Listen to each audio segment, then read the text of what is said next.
Welcome. In this video, we will discuss about the science, technology and innovation policy. So science and technology, especially in the present world. So you must have known that the vaccine rollout has just around the horizon and people are going to get vaccinated very soon in India as well. US and UK have already started the vaccination program. So you can understanding of science and technology is very important, and the innovation also play a very important role in the present world where we are entering into the industrial revolution 4.0, which is heavily based on the information technology. So development in the front of science, technology and innovation is very important for India to become a global leader in the coming decades. So this is something which is important, and in that regard science, technology and innovation policy has been come up. And in this regard, another thing which is important is that the information, the journals which are generally like for an individual, they generally used to cost around 1500 rupees per annum, which is like for a student or for even a common man in India is a lot of amount. So the government is trying to make these journals free of cost available under this program. So this is the recent context in which we are studying it. So now let's move ahead and try to understand the basic features of this particular policy. But before that, we will also study about the other policies which has come before it. So this is not the first time when India has come up with a policy with in terms of science, technology and innovation. In fact, that started way back in 1958. So we will go through the four policies which came before this one. So let's start. The first policy was Scientific Policy Resolution, or what is called as SPR, and that came in 1958. So this was the first policy, and it was during the time of Pandit Jawaharlal Nehru when he was the Prime Minister of India. At that time, the idea was that to inculcate the scientific temper into the minds of people. So that is the major goal of the Scientific Policy Resolution of 1958. Then in 1803, in your 1983, under the government of Indira Gandhi, another policy came in. This time it is called as Technology Policy Statement. It focused on the need to attain technological competence and self-reliance. So the world was moving ahead, lot of development was being made in the field of technology, and at that time this policies was aligned to the fact that technological advancement or competence should be acquired by the Indian citizenry and self-reliancy should also be developed. Then in 2003 came the science technology policy. So it basically called for integrating programs of socio-economic sector with national R&D system and the creation of a national innovation system.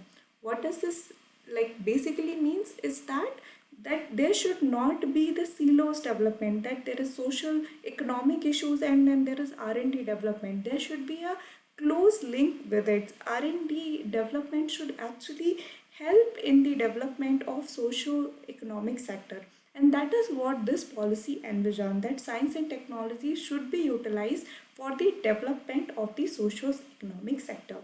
And then in 2013, the fourth policy related to science and technology came up into being, and if you see over here the word innovation was added. So by 2010 this decade became the decade of more innovation in the field of science, and hence in 2013 when the policy came up, it came with the name of Science, Technology and Innovation Policy.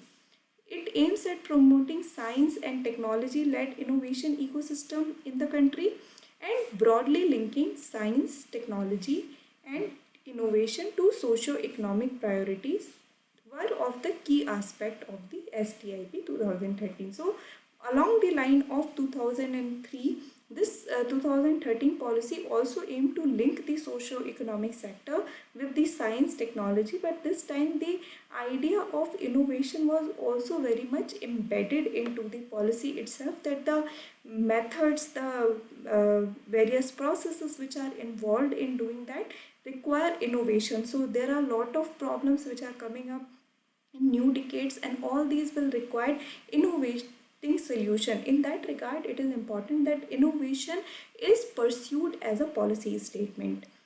This policy also resulted in India's increased participation in global mega science initiatives such as Laser Interferometer Gravitational Wave Observatory or LIGO, which is actually the one which eventually find out the gravitational waves. So in 2015, the gravitational waves, which justify the Einstein theory of relativity, came into picture, and India was a participant to that.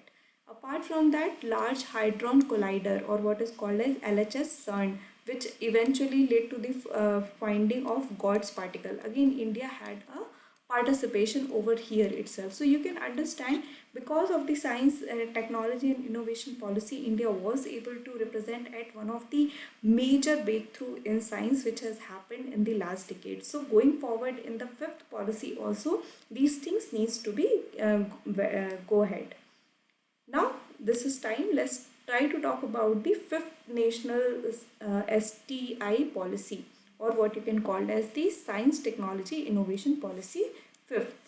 It follows the core principle of decentralized, evidence informed, bottom up, expert driven and inclusive. So before this fifth national policy, which is in working in present time, before that it was generally top down approach, like generally the options came from the above, and people just followed it. But this time, this particular STIP is trying to work to decentralize. There should be, like, at the very grassroots level, the technology, science and the innovation is being sprouted out, evidence informed. So it's not like random research, but it has factually based on evidence, bottom up, like the people at the grassroots level are involved in this, experts driven and inclusive. So it is trying to include everyone. So these are the core principles.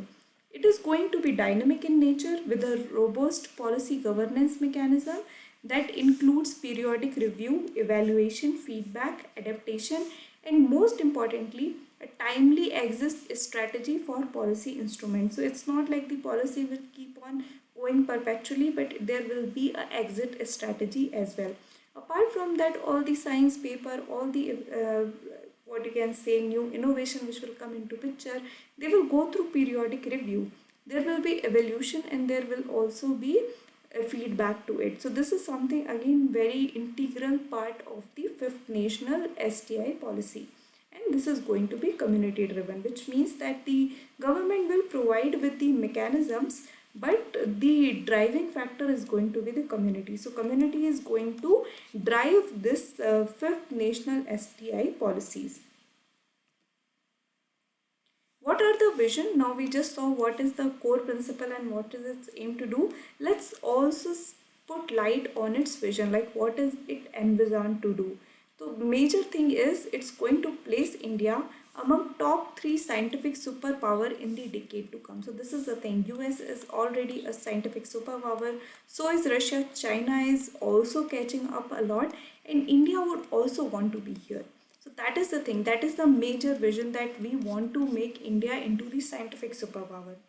It aims to attract, nurture, strengthen, and retain critical human capital through a people-centric STI ecosystem. Now, this is something which you must have heard, like the theory of brain drain. That is something which become very famous in newspaper some time ago, which is like Indians are going to US or European countries for more research because we don't have proper facilities. So this kind of thing need to be stopped, so that we have more important expertise human capital. That is like the biggest capital which a country could have when it is trying to go for innovation. So in order, this particular STIP will also try to be people centric, so it could attract the human capital. It will also aim to double the number of full-time equivalent researchers. Like once the researcher increases, so would be the research. Gross domestic expenditure on R&D, or what is called as JERD. Now this is very important. Why people were actually moving out from India is because of lack of facilities. Lack of facilities means you need to create infrastructure, and creating infrastructure required lot of capital. So in that regard, once the domestic expenditure on R&D is increased, that means that India could also develop such state-of-art facilities.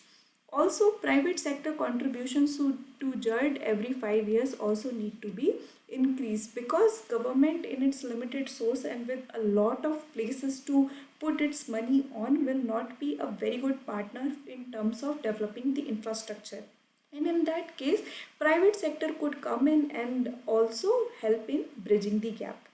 It also aims to build individual and institutional excellence in STI with the aim of reaching the highest level of global recognition and awards in the coming decade. So it means that if we are like, you must have known, before India got independent, India actually had a lot of people who contributed to various equations. We know about the Ramanujan, we know about Bose. So there are many people who were pioneers in the field of science. So such thing could happen in again, and in that regard it is important that the government systematically try to improve the infrastructure and inculcate the ideas of science, technology and innovation to the masses. So these are the few things which you should know about the science, technology and innovation policy, which is the fifth of its kind. I hope you have understood this video. This topic is important from your GS paper 3 science and tech, and apart from that also the development in various aspects of the society. So if you have any doubt, feel free to drop a comment. Thank you.